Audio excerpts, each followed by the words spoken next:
Shalom saudaraku, kita jumpa lagi untuk merenungkan kebenaran firman Tuhan.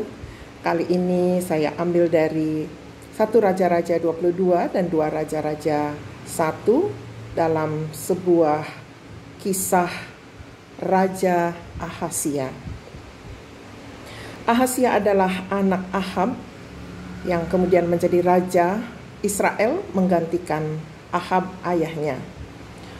Ia menggantikan Ahab sebagai raja pada tahun ke-17 pemerintahan Raja Yosafat di Yehuda. Ingat, Israel itu terbelah dua menjadi dua kerajaan, kerajaan Yehuda dan kerajaan Israel. Kerajaan Yehuda ada dua suku, yaitu Yehuda dan Benyamin, dan suku yang lainnya ada 10 suku lainnya ada di Israel. Ahazia jatuh dari kamar atasnya dan terluka parah.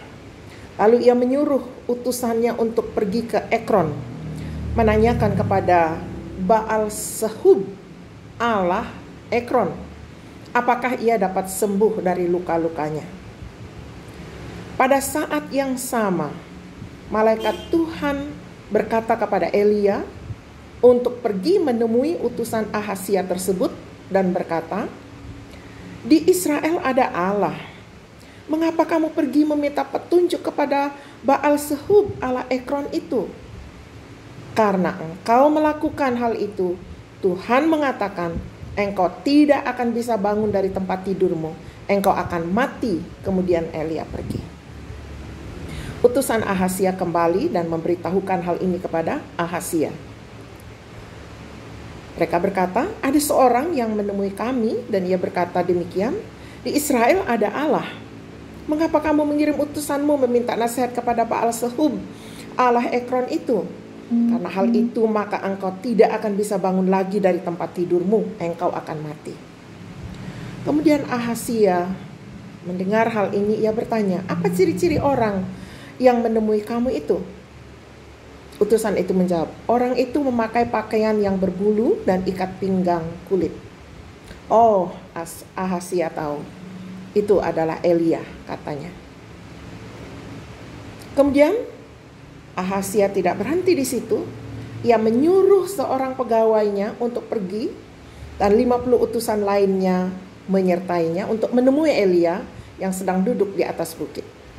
Pegawai itu berkata kepada Elia, "Hai abdi Allah, Raja memerintahkan engkau untuk turun ke bawah." Elia menjawab, "Jika aku ini memang Nabi Allah, api akan turun dari langit dan membinasakan engkau bersama ke-50 anak buahmu."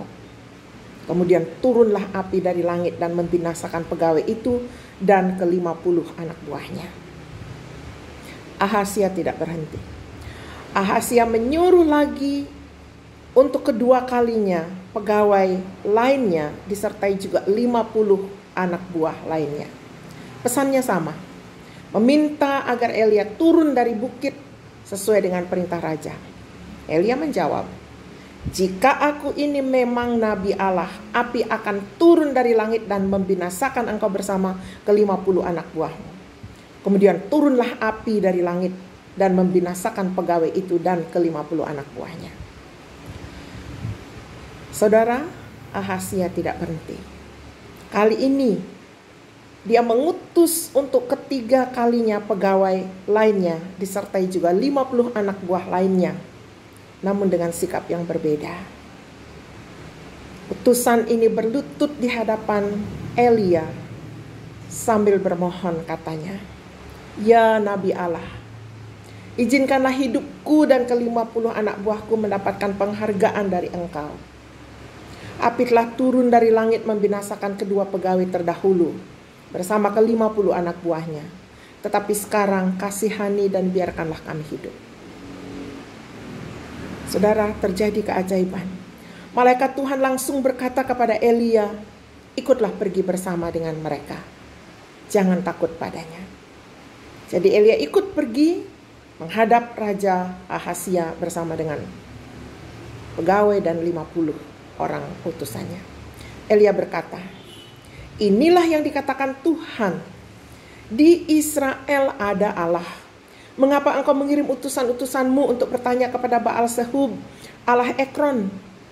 Karena engkau melakukan hal itu, engkau tidak akan bisa bangun dari tempat tidurmu, engkau akan mati.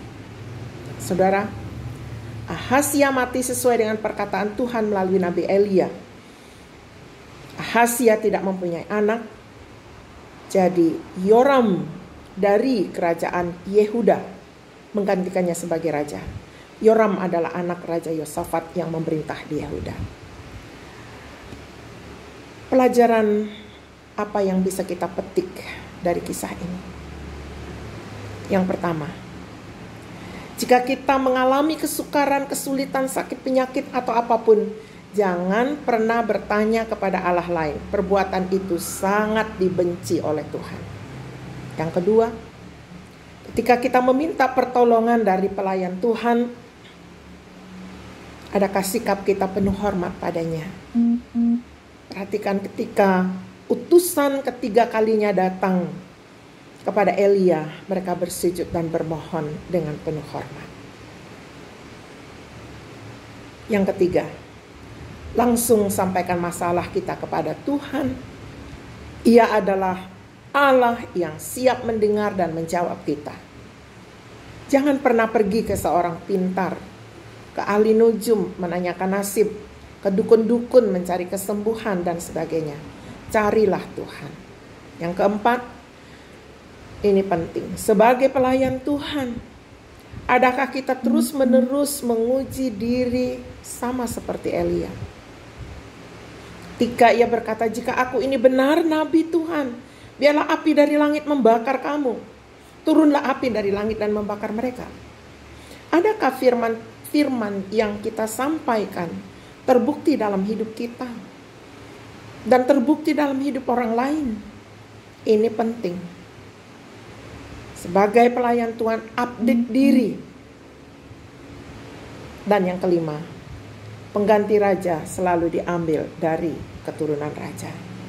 Kiranya kelima pelajaran berharga dari kisah Ahazia yang kita renungkan bersama, menajamkan pengenalan kita akan Allah dan apa yang Ia kehendaki, dan kita semakin mengasihi Allah dalam hidup ini. Amin.